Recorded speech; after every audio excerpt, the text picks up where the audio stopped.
Господи Ісусе Христе, Сине Божий, помилуй меня грешного. Сина и Светлиот Дух. Амин. Возлюбени во Христа Бога, браќи и сестри, не еднаш сме констатирале дека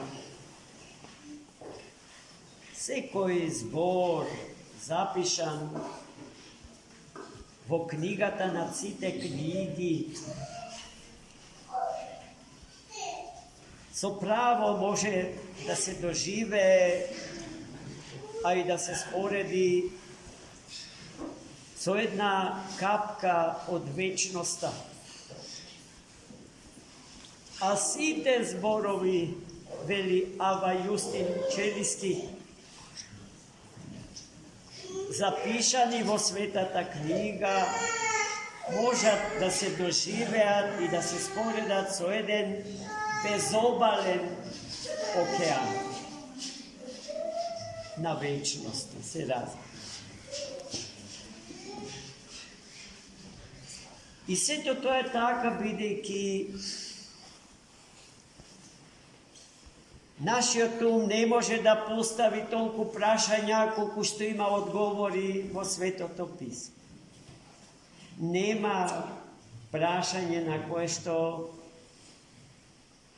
не можеме да најдеме одговор, колку да е тешко и колку да не измачува, доколку вистински се нуркаме во бездните длабочини на безобалниот океан на вечност. Така и во денешното евангелско четиво, напишано од раката на светиот апостол и евангелист Лука, можеме да извлечеме известни знаења за една чудесна христијанска добродетел, чие име е трпение.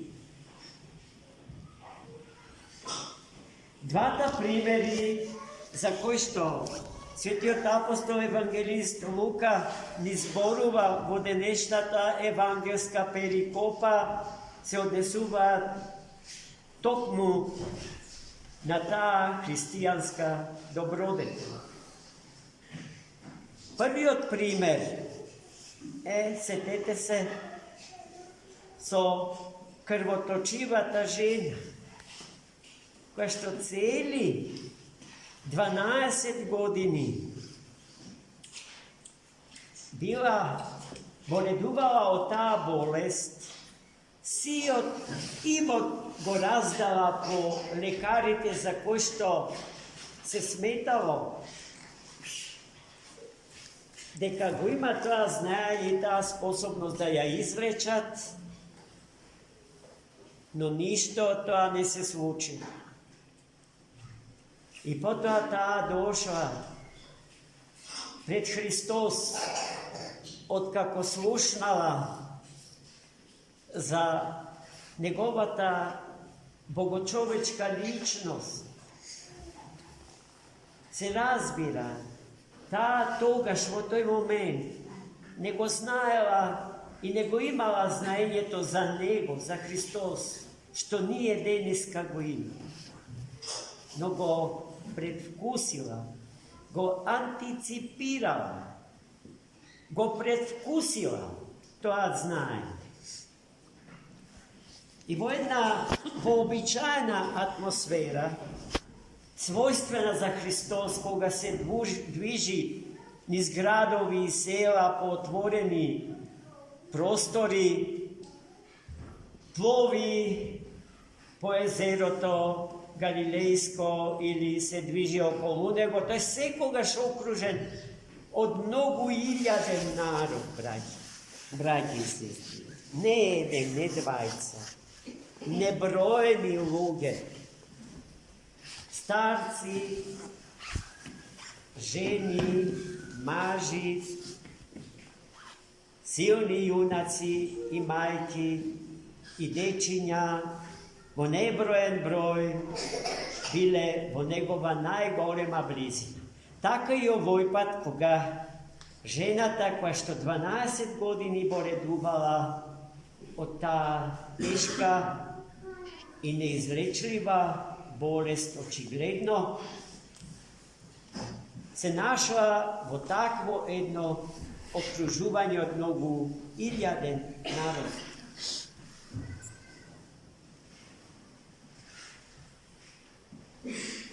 Бог сака, самиот Христос сака таа и физички да се најде во негова близина. И верата што ја има во Христа Господа, ја исполила, ја изразила така, што била невидлива за сите околу нејзи. Срамежливо, но смело ја пружила раката и со прстот свој го допрела Христа Господа. И во тој момент крвотечењето престана. И сето тоа ќе завршеше така како што се случило и ние ништо за тоа не ќе дознаевме, ако Христос, кој што се знае, не откриеше нејзината тајна. Така што праша после нејзиниот допир, праша кој се допре до мене. Сите ги кревале раменици. Не јас, Господи, јас не. А свети апостол Петар, како и секогаш, похрабар и посмел од сите, му ја поставил на Христа Господа следнава дилема. Па Господи, зар не гледаш од колку народ си окружен и уште прашаш кој те е добар? Па кој може, со други зборови, да знае кој е тој што те добар? А Христос веднаш потоа му дал до знаење на светиот апостол Петар, но и нас, дека тој тоа не го вели туку така, бидејќи осетив како од мене излезе сила.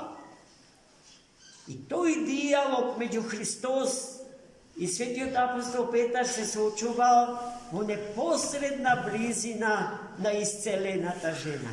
Тој разговор меѓу нив го слушал и сватила дека Христос разговорот го води зарад неа и не можела повеќе да молчи. Туку излегла пред Христос и му ја кажала својата мака, зашто таа се осмелила да го допре и што се случило со неа откако се допрела до неа. Христос не само што не ја прекори за тоа, туку ја пофали нејзината вера. Ја ослободи дефинитивно од робството кон таа болест. Со зборовите нека ти биде според верата твоја жена. Ај гледајте, таа жена 12 цели години поднесувала, трпела, барала начини да се ослободи од страшната болест. Без да хули на некого. И требале цели 12 години да дознае за Христос, да собере сила, но и слобода да му пристапи, макар и тивко, макар и кришу. Плодовите на нејзиното трпење ги чувме и ги видиме. Во истиот тој ден, пред да се сретнат со крвоточивата жена, Христос се сретна со старешината на Ерусалимската синагога, Јаир. Јаир имал керкичка, 12 години стара. 12 godini stara detence, no to teško bolno na smrt. I v poslednite časovi od njeziniот život, той dotrčal do Христа и го молил, ако сака да го посети неговиот дом. Христос, како и секогаш, таквите повици не ги одбивал. Бил спремен да отиде. Но во меѓувреме се случила средбата со крвоточивата жена. И така поминало доста време, а се уште не беа тргнале на кај домот Јаиро. И гледајте, браќи и сестри, во тоа време дотрчува еден од слугите на Јаира и му вели на старешината на Ерусалимската синагога, тивко и со чувство на длабока болка: твојата керкичка умре. Немој да го мачиш учителот да доаѓа дом. Христос и тој разговор го чу и веднаш му се обрати на Јаира со зборовите: немој да се сомневаш, верувај, и твојата керка ќе се спаси. И така би, ти отидоа во домот на Јаира, а тој дом беше препон со нивни пријатели и со многу солзи во очите нивни, бидејќи ја оплакува мртвата керка на Јаир. А тогаш Христос заповеда сите што се наоѓале во куќата околу мртвото тело на девојчето да ја напуштат куќата. А со него влегле сетите апостоли Петар, Јаков и Јован и родителите на девојчето.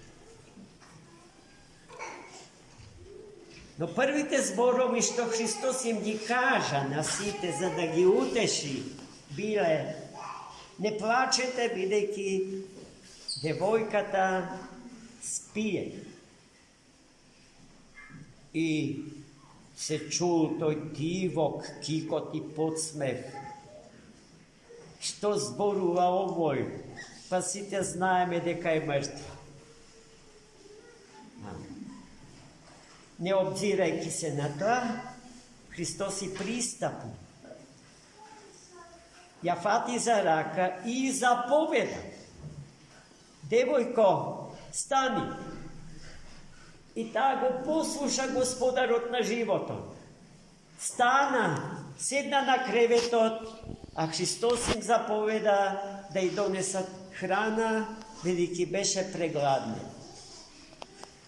И така, браќи и сестри, Христос го наградува трпението на родителите кога се во прашање нивните болни деца, така го наградува трпението на децата кога се во прашање нивните болни родители, и на секого со секого го поддржува, го благословува и му подава десница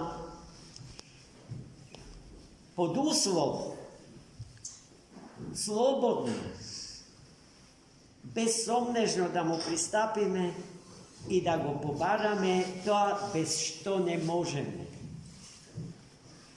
Тоа што ни е единствено на полза.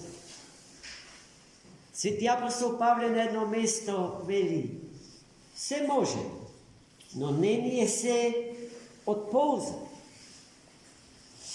Па и Христос не е исполнувач на забави и желби. Секоја наша вистинска потреба, секоја наша вистинска желба, тој ја слуша и ја послушува, браќа и сестри. da sekoj od nas ovde sobrani, a zašto se sobirame ovde ako ne zarad toga? Ima, makar najmalečko iskustvo со Христос по тие прашања. Од пренаталниот период на своето постојање до своите последни години, од своето историско постојање, ние имаме, ако добро паметиме, зашто да му заблагодариме на Бога, колку Тој бдее над нашите животни судбини, колку не сака, колку сострадува, колку пати со нас се сораспнува, кога се распнуваме и ние заради Него, браќи и сестри. Господ верата на Јаира и на карботеучивата жена да ни ја даде и нас. И нивното трпение, нивната вера, нивната надеж и нивната љубов да биде и наша. И тогаш, браќи и сестри, и светот ќе се облече во светлина и во радост. Таму каде што верата се губи, таму каде што љубовта се намалува, а не расте, таму и светлината го напушта човекот и светот, и темнината на оној кој што го мрзи животот и Бога, како прегусто да се населува.